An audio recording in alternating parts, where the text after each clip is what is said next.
What's up, everybody? Welcome in to Southeastern 14, another edition of Bets and Ball Games with Edwards and Greeson. Let's get started by telling you about our good friends over at Bet Online, the top spot for all your live betting action and contest. NHL, NBA, UFC are in full swing. Bet Online is your number one source for wagering news, odds, trends, and predictions. All the hoops betting action, along with every sport available at your fingertips with both desktop and mobile access at any time. Head to Bet Online today and remember to use our promo code BELIEVE, that's all caps, BLEAV, for your 50% welcome bonus on your first deposit. Bet Online, where the game starts. What's happening, Mr. Greeson? How are we doing? We're doing great. It's a Friday. We're trying to fight through the rain here in Chattanooga, Tennessee. Got our fingers crossed that we're going to play some travel softball tomorrow. Not me, my 13-year-old daughter, but hey, life is good. How far are you going to travel, though? Well, we thought we were going to have to go to Smyrna, Tennessee, which is going to be 2.5 hours away, but we found a tournament about 20 minutes away. So feel Life really is good. Yeah. We're quite pleased here because we don't have to pack picnic baskets. We don't have to pay for a hotel room. Yeah, 100%. Yeah, we're good. We're good. Beautiful, beautiful.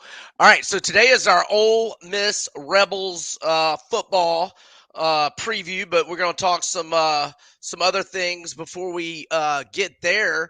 We got some NFL lines that hit this week, and got some good matchups. I mean, I like the Packers and Eagles in Brazil, NFL debut in Brazil. We got KC and Baltimore.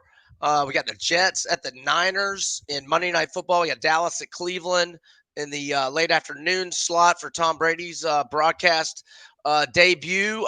What anything strike you of the matchups and or the spreads? Well, I mean, the matchups are what they are. First, let's just talk about it in the umbrella of how much does the NFL dictate what we talk about, that they get a 3-hour window in prime time on ESPN to reveal a schedule where we already know who everybody plays.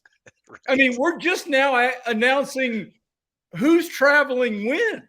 I mean, this was George Costanza, the assistant to the traveling secretary's job, and it's now a 3-hour special with Lauren Rutledge, smoke show, looking over at Adam Schefter, and he's going, well, I've heard that sources are telling me that Roger Goodell does not like the airplane service from Seattle to Kansas City. So we're going to switch that game.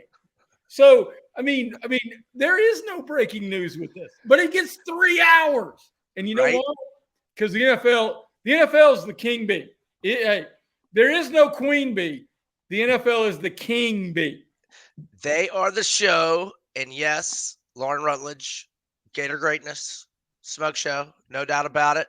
All right, so I like two games that I'll just briefly hit on. I mean, Kansas City -3 at home, -3 or less. I mean, that's just a given for me. Right. And look, I love the Ravens, but KC's weakness last year was their receivers. They went and got Hollywood Brown from Arizona. They get Xavier Worthy, who ran the fastest 40 time, 4.21 since 2003 at the combine. And most importantly, they keep Chris Jones. So, and some books are 2.5 and others are 3 for that KC game. I like them. And then the Friday night game, and this is nothing against Green Bay. I like Green Bay. I like Jordan Love, but I got to go with the Eagles -1.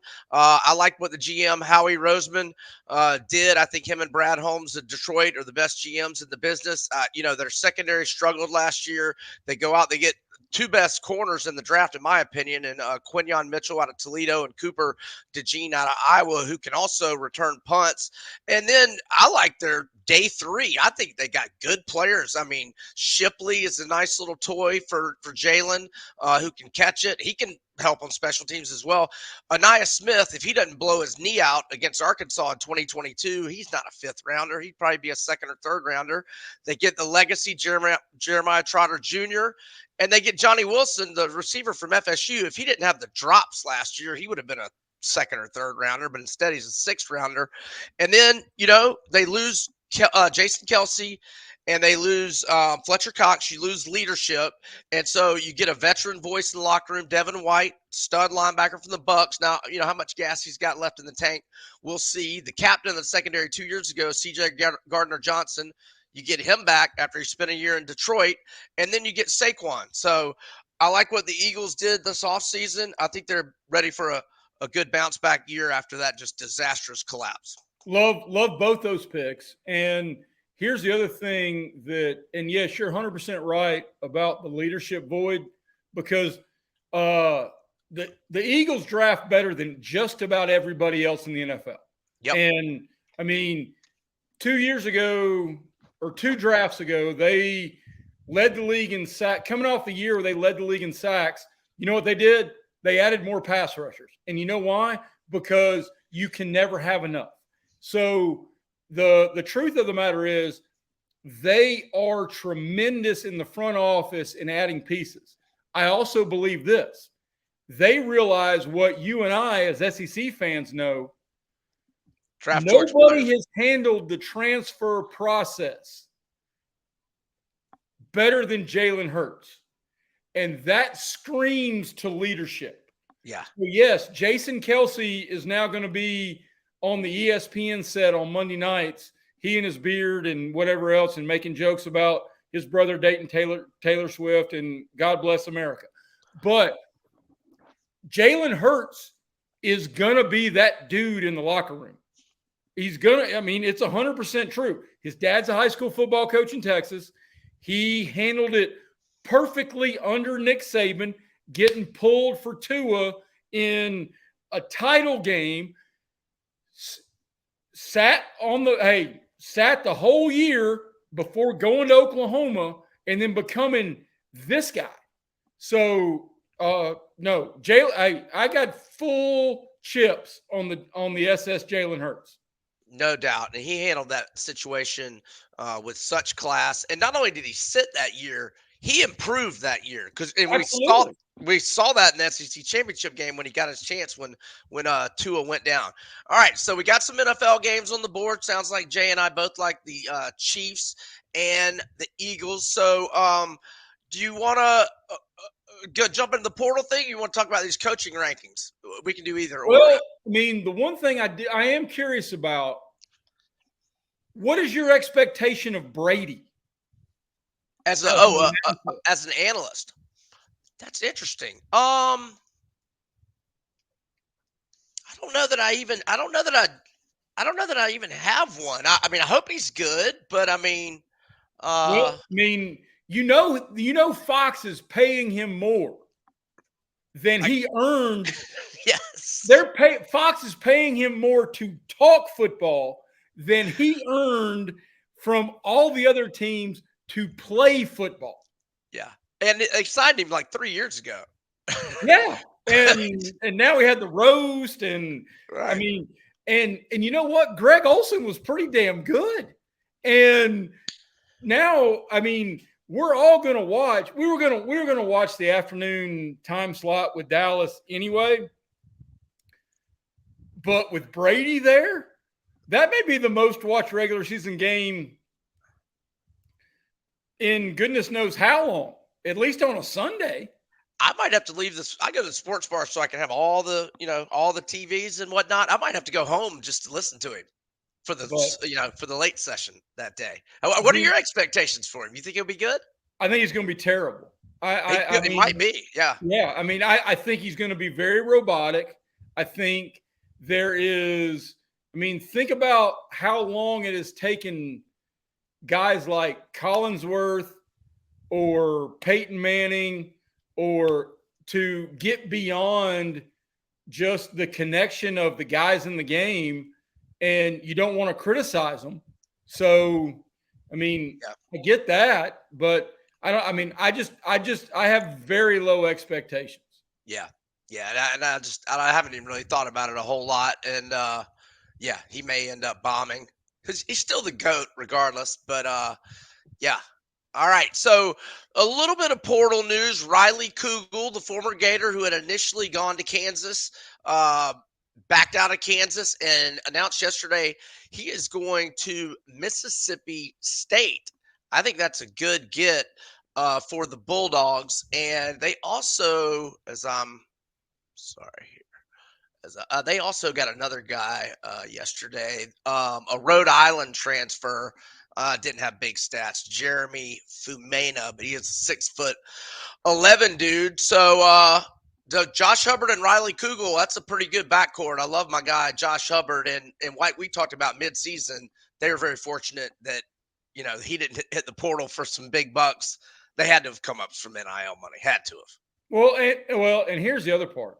The biggest, correct me if you think I'm wrong here, but the biggest SEC basketball question from now till the NBA draft is whether Mark Sears plays in Tuscaloosa or whether Mark Sears plays in the NBA or Europe. And because that changes Alabama from top 2 nationally to top 3 in the SEC. Yeah, I'm glad you brought that up because I noticed Gary Parrish, college basketball insider for CBS Sports. I noticed his way too early rankings the other day, and he had Alabama 9. And I'm like, what? And then I read it, and he was basing that off of he thinks Sears is going to stay in the draft, which surprised me. But and so that shows you where he is. If because I think me and you are like their number 1, 2, or 3 at the worst with Sears. Well, Parrish has got him 9 without. So, but man, I got that 20-1 ticket. I sure hope Sears comes back. He's got. It's Big Brian, little everybody else. Absolutely. We're just worried about the ticket. Absolutely, we just worried about cashing tickets. just cashing checks, baby. Just cashing checks. Yeah, so he's got till May 29th to withdraw from the draft. Not a whole lot else going on in the portal. Kentucky got a kid from Fairleigh Dickinson, and his name is Ansley Almanor, 6'7" kid. He averaged 16.4 points, 5.1 rebounds per game. All right. One more portal thing, but a different sport. Yeah. Your Gators got the 5-star corner from Colorado who had a very disappointing freshman campaign for Coach Well, Prime. He did, but I mean, you're either going to be great or you're going to be terrible under Coach Prime. I mean, there is no in between. Right. So yes, we did get him. We'll see. We'll see how that works out. Which leads us to our conversation about this is the off season, and everybody's going to throw out rankings, and everybody's going to talk about this, that, and the other. And of course, we're basing this off earlier this week. CBS Sports released their top 20 college football coaches, and Brian shared his with me earlier, and Billy Napier is number 2 behind Kirby. No, you heard me wrong. No, the green room, there must have been an echo in the green room. Did you say number 2 or number 200? I'm sorry. 2000. Okay, 2000. Okay. Fair enough. Yeah, so Tom Fornelli had Kirby 1, Ryan Day 2, Dabo 3, Brian Kelly 4, Sark 5, Whittingham 6, your boy, DeBoer 7, Norvell 8, and Lanning 9, and Lincoln Riley 10. Lincoln Riley's his stock is getting hit here pretty bad lately. That's a hot seat right now, right? Wow, are we gonna call it a hot seat? Wow, I mean maybe. I just Well, he had the number 1 overall pick, and a guy who was a Heisman winner a year ago, and a whole bunch of dudes who got into the league, and now they're about to go into a much tougher league, and Yeah, with USC should never be bad. uh-uh, Never. Because you go west of Texas, USC should be in the conversation for every high school recruit who can play. yeah. Well, and he's recruited good. That's the thing. He just hadn't coached, and well, defense has been his problem the whole time. Oklahoma defense was the problem. Last year, their defense was worse than Florida's and LSU's, and that's bad. Saying something. That's saying a lot. Yeah. So anyway, so where are you on these coaching rankings? I mean, I thought Kiffin was. Let's see, where do you have Kiffin? Like 14, which is criminally underranked. Yes, criminal. I got Kiffin third. Other than Kirby, if you are an SEC school and you are being honest with yourself, you would trade your coach for Kiffin today. Other than Kirby. Yeah. And maybe, and I'll tell you, Brian Kelly, maybe. I'll tell you who else is criminally underranked. Josh Heupel is like 23rd on that list. Yeah, he was. Yes. Because maybe Tennessee says no. I know Tennessee says no because of his history there. And I'll share a story in Chattanooga. One of my reporters, when I was the sports editor, when Kiffin was the head coach in Knoxville, he was recruiting a kid named Jacquez Smith, who was a high four-star, borderline five-star defensive end in our community.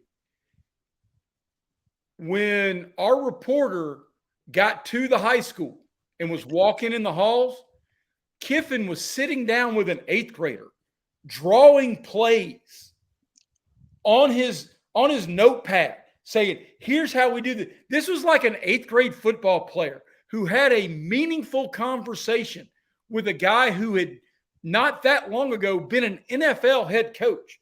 You know why? Because Lane Kiffin loves football. Yep. And I mean, hey, do I want Lane Kiffin watching my kids? Nope. But do I want Lane Kiffin coaching my football team? Damn right I do. You damn right. I want him coaching my football team next year, hopefully. Hey, 14 is criminally low. Josh Heupel at 23, tragically low. I like Drinkowitz. I think Mark Stoops is wicked overvalued. I'm not a big proponent, but that's okay. I mean, Kentucky's happy with him going 7-5 every year, and God bless America, you know? Right. I mean, they got Sark top 5. Come on, man. Come on, man.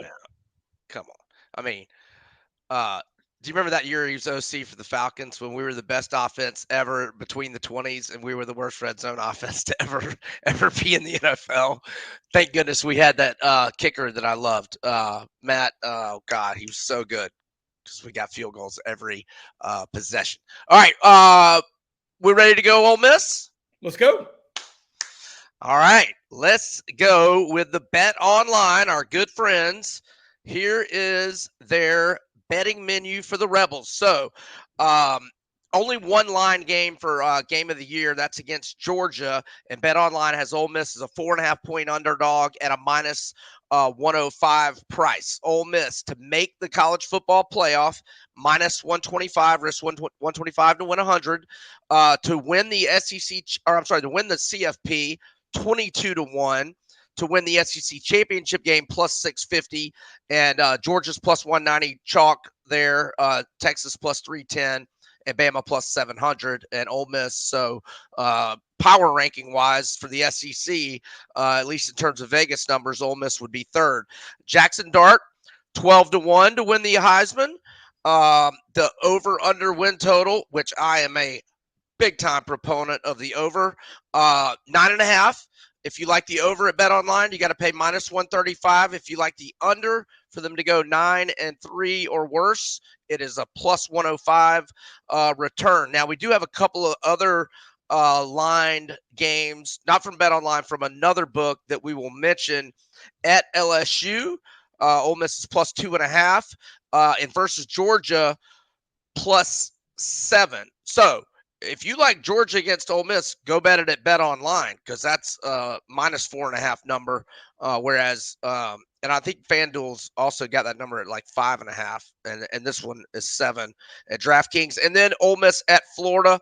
Ole Miss is -6.5. Let me just throw out a few things from the 24/7 Sports Composite. Number 17 nationally recruiting class. However, transfer specific, number 1. And 20 transfers, 7 4-stars, and the 5-star Walter Nolan D tackle from A&M. All right. I think Jackson Dart, he's got to be in the top 5 quarterbacks in the country, don't you think? I mean, not necessarily passer. I mean, overall, passing and talent-wise, he'll finish there. I mean, and Kiffin gets more out of quarterbacks than almost any other coach this side of Lincoln Riley, because we were bagging on Lincoln Riley, but he gets a lot out of quarterbacks. Yeah. Here's the number that hinges the Ole Miss season for me. The number is 19. It's not a uniform number. It's not the old school 19 song when we were growing up. Ole Miss's depth chart has 19 seniors on offense and defense. In their 22, they've got 19 seniors. That's a great thing. But if the lug nuts get loose, they also have 19 transfers projected to start. So that's a whole lot of kids who may or may not be hotty-toddy loyal. So when those things start to go bad, if this thing starts rolling, this could be a team you and I ride like we did LSU over last year, or a whole lot of things. If this momentum builds, and I love, of all the numbers you threw out there, I think the best odds, I don't think Jackson Dart, because I think they've got too many dudes who are going to make a ton of plays. And I think Walter Nolan is going to be a bona fide star on this football team. And so I think Jackson Dart, I don't necessarily like him in the Heisman conversation. I love at plus 625 with our friends on Bet Online, Ole Miss to win the SEC. Plus 650, actually, even better. 650, yes. Because it's way better, and especially without divisions. And so their toughest game is Georgia. And even if they lose that game, then the next toughest game's at LSU. And if they win 10, and they're going to win a bunch of them, 10-2, you're still in conversation to get into the SEC title game, and Kiffin will pull out all the stops.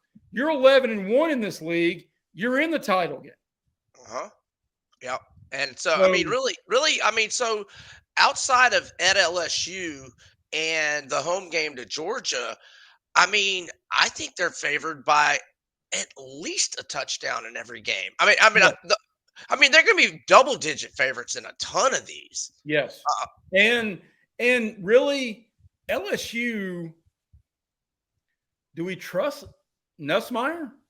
I mean, I feel like I'm saying Niedermeyer. How does it feel to be an independent Schoenstein? How does it feel to be an asshole, Niedermeyer? I mean, if I got to pull out an Animal House line, I'm happy to. I got all of them. I really do. Wait till Otis sees us. He loves us. I mean, I got them all. I love it. Well, we're talking about USC's defense, and I'm always criticizing Florida's defense. If LSU doesn't get their defense fixed, it's not going to really matter with Nussmeier. I mean, they have got to fix that defense. It was terrible last year. You don't think Lane Kiffin's going to go down there and gash them? Very, very well may. He very well may. And Uh, and the dude who left, the running back where'd he go? Logan, Ohio Lo- State? Logan. Oh, the Ole Miss running back. Yeah. Yeah, so he went to Ohio State, but they got Logan Diggs from LSU, and they've got Henry Parrish from Miami, and they've got Ulysses Bentley back. So Ole Miss is fine at running back, I think. Well, yeah, they are. I mean, Yeah. I can't think of a portal. I mean, damn, Lane Kiffin is Scotty. He's mastering the portal. I mean, Yeah. And not only that, but because you brought it up, when you're talking about how many transfers and you got different I mean, he did a great job of getting everybody to buy in last year. And two of his most talented guys that were transfers, when they weren't fitting in, he just got Zachary Franklin, the UTSA transfer, and then Michael Trigg, the 5-star receiver or tight end, I'm sorry, from USC. And when they weren't, he just bye, you know. yeah. So I trust Kiffin to make that team gel despite all the I mean, like you just said, he is the king of this transfer portal these days. And but you talk about a team that they've got one redshirt sophomore and two redshirt juniors, and everybody else is a senior or a redshirt senior. That's a whole lot of grown ass men who are Yes. getting on a football field compared to team. I know Auburn is going to count on freshmen, and I mean, you look around, LSU is going to count on freshmen to fill some holes, and because they've recruited well. Alabama's going to count on young kids, and granted, they've got 5-stars coming up. They're still young. Ole Miss is about to trot out a whole lot of guys who are going to get in the car and go legally drink in the bar after the football game. Yeah, and I mean, now you're good on the O line and D line. I mean, you got Walter Nolan, maybe the most dominant D lineman in the country, and so it's not like a finesse team like maybe his first couple teams were, not necessarily last year. And I mean, we didn't even mention Juice Wells. If he's healthy, he was first team All SEC in 2022 at South Carolina. You get the edge rusher from Florida, Human Million.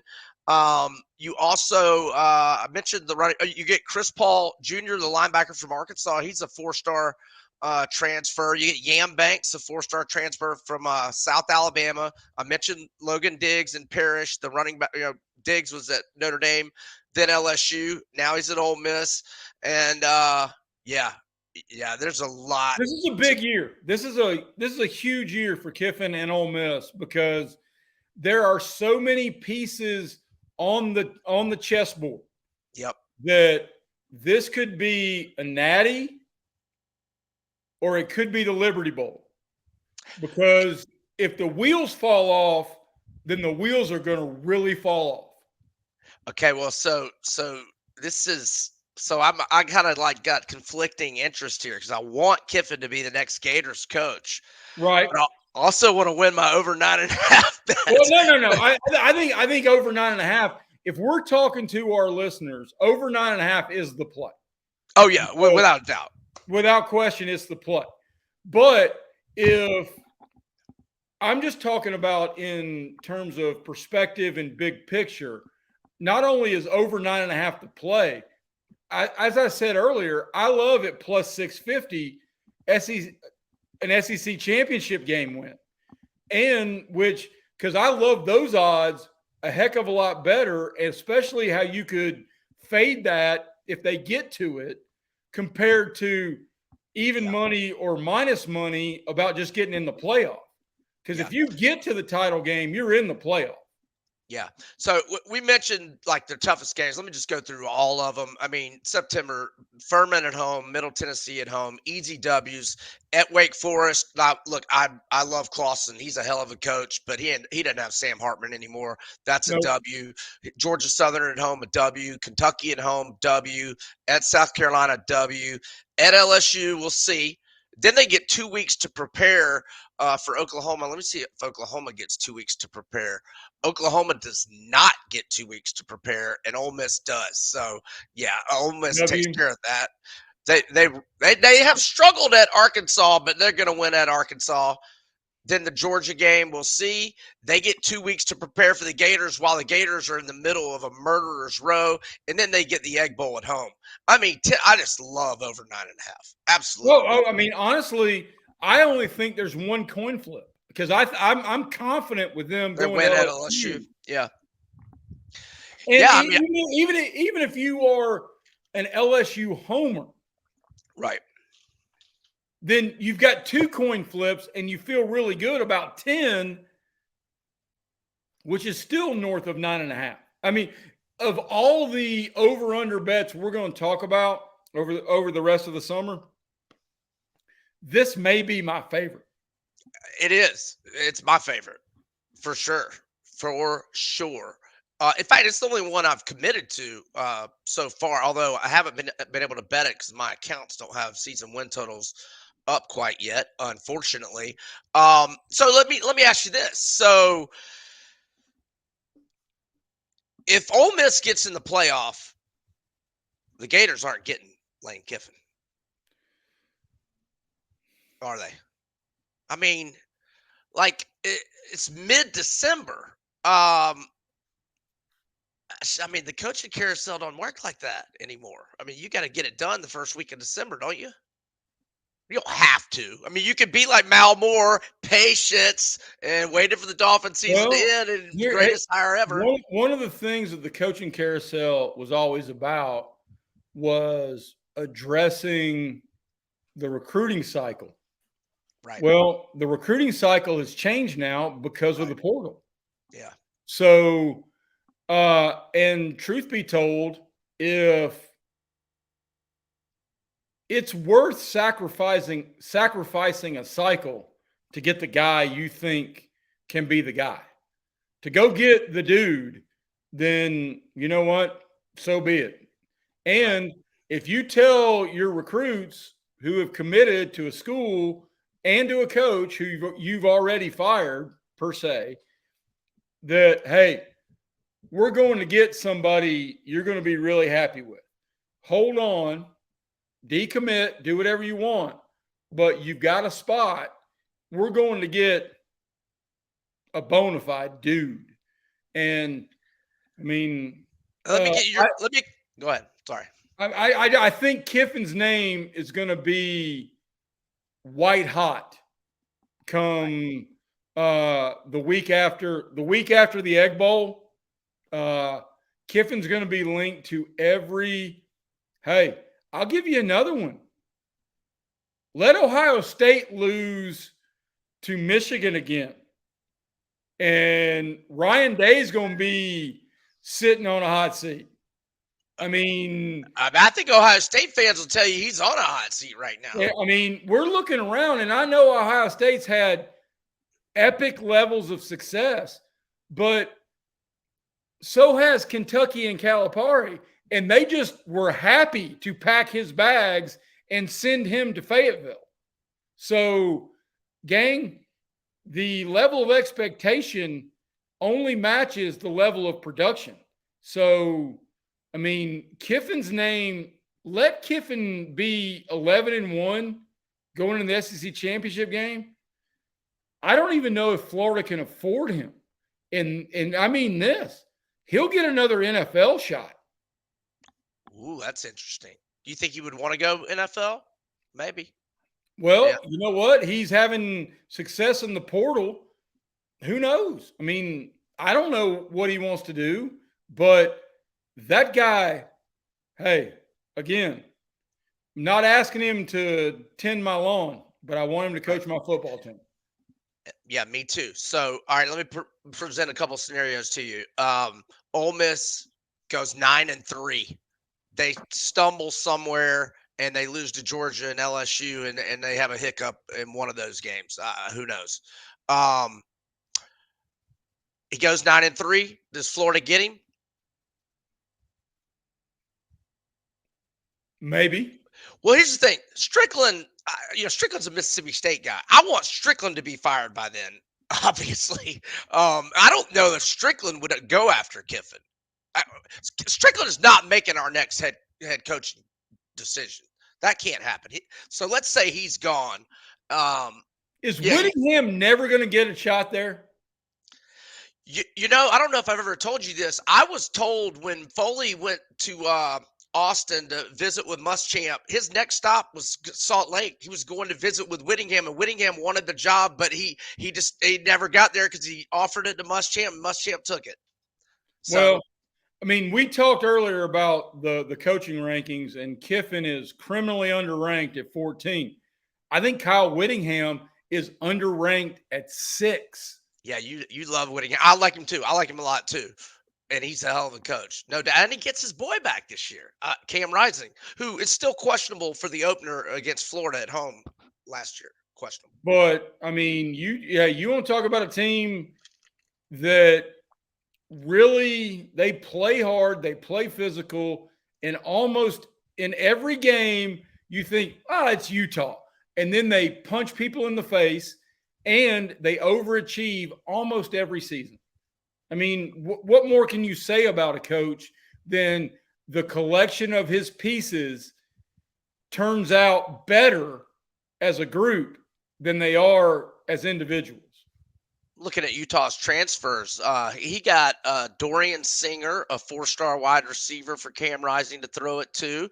He got a 4-star receiver, talking about transfers, from Washington to Sean Lyons, and he got Damian Alford, who was Syracuse's leading receiver either last year or year before. But not Steve Alford's boy. No. Well, unless Steve, never mind. Is there a Steve Alford Jr. out there? Because I bet he's got a jumper. Or did he have a bunch of girls? Because Steve Alford, boy, he had a good jumper in '87. All right, did you just ask me if Steve Alford had a bunch of girls? Because I imagine there are. I mean, we can do a whole lot of Hoosier jokes right now if we need to. Don't mind that purgatory they call a gym. No drive, 12 foot in. Here we go. That's right. I love it. Sectionals in 33. The old picket fence. 5, 4, 3, 2. Let her fly. In and out. I love it. All right. So, now if Kiffin's in the playoff, I don't think he's going anywhere unless it be NFL. I mean, if he's in the playoff, he's playing in January. I mean, the coaching hires will be done. I mean, maybe he'd go NFL if they were looking at him, but I think he'll be really back. I mean, think about what happened with DeBoer. Yeah. Well, that took a late resignation, though. We're gonna fire Napier. We're gonna fire Napier in the third quarter of the FSU game. Damn it! No, if you're gonna fire Napier, you're gonna fire him in the third quarter of the cocktail party because you're getting your ass handed to you. So I mean, let's not get to the FSU game. If you're gonna fire Billy Napier, who actually grew up in the coverage area here of the Times Free Press in Chattanooga. No, you're not gonna get Billy Bob. If Billy Bob's gonna get canned, it ain't gonna be the week of Thanksgiving, brother.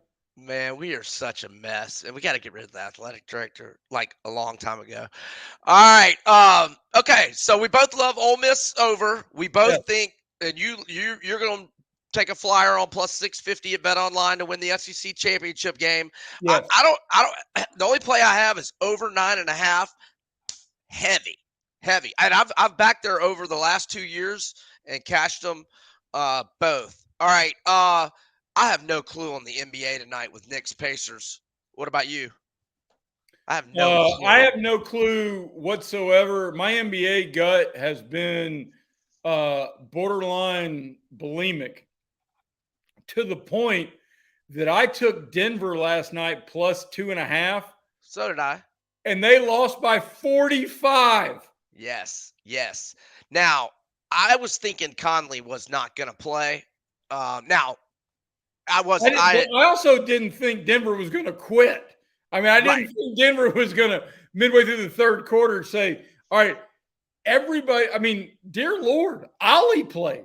I mean, Ollie came off the bench for the Hoosiers, and he was doing the underhanded free throws. I mean, that was hey. So my NBA feel Yeah, I'm same. I'm off. has been toxic. Yeah. I did go 2-0 with the Knicks and what was the other game that night? Dallas. No, Nuggets. Not last night. So Tuesday night. I went 2-0 that night, but that was the only good day I've had this week. Yeah, so Knicks 5.5 tonight, or I'm sorry, plus 5.5 to Indiana. I got no clue. Those games have been going under lately. OKC Dallas tomorrow. I kind of lean under. I got it at 210 yesterday. It's 209.5. Minnesota Denver game 7. This is our first game 7 of the NBA playoffs. We got that Sunday night, or I guess that's time is correct. It might depend on how the games go. Yeah, it probably depends on if Knicks Pacers goes to 7. What time that game will be? But Denver is 4.5 at most books. All right. Tell them about Hey, Jay's plays. quickly in the gambling realm. Did you make any WNBA wagers in regard to Caitlin Clark? I did not. I heard it discussed on VSiN a lot, and it sounded like a lot of sharp people liked the unders because she was so like just overpriced. But I haven't done anything. Well, her home debut last night was comically under. She scored single digits, but just when we really think we have an edge, or we think we're smarter than the books, or we're looking at stuff, her over-under in her debut was 20.5. She scored 20, right? She scored 20. And you know what? I think it was 19.5 like early in the day, and then it got bet up to 20.5. So yeah. So yeah, they're on top of it. Yep. So I looked at her box score not last night, but the first game, and she had 10 turnovers, but she had I think she had like 5 or 6 assists. Do you know what she did? Did she have a ton of turnovers last night? Yeah, she did. Well, I don't know about last night, but the first game she scored 20. She was 10. 5 of 15 from the field and had 10 turnovers, which is not a real good double-double. No. That's the wrong kind of double-double. Tell them about Jay's plays. Are you under 90 units now? Yes. Yes, I am. Oh, dear gosh. Well, I'm kidding. I'm being very sarcastic. To be up more than 80 units over like a nearly 2-year stretch is insanely good. Yeah, but I'm still under 90 units for the first time in months, many months. I need a hug. Lean in here. Lean into your computer. Lean in. There you go. There you go, bud. All right. There you go. You'll be all right. Yeah, no, You'll be all right. No. I'm sad. I'm sad. Your clients are just fine. Well, here are a couple they've things. enjoyed a nice run. Hey, here are a couple things that you can't bet, but you can follow along and enjoy. It's part of Jay's plays in our afternoon email at timesfreepress.com. Do have Rory at plus money to finish top 5, which at the PGA this weekend. And, you know, a bet I loved, and we probably need to occasionally throw these out. I know it's Friday, so it doesn't help our players going into the weekend. It's like plus 400 that the PGA Championship finishes in a playoff.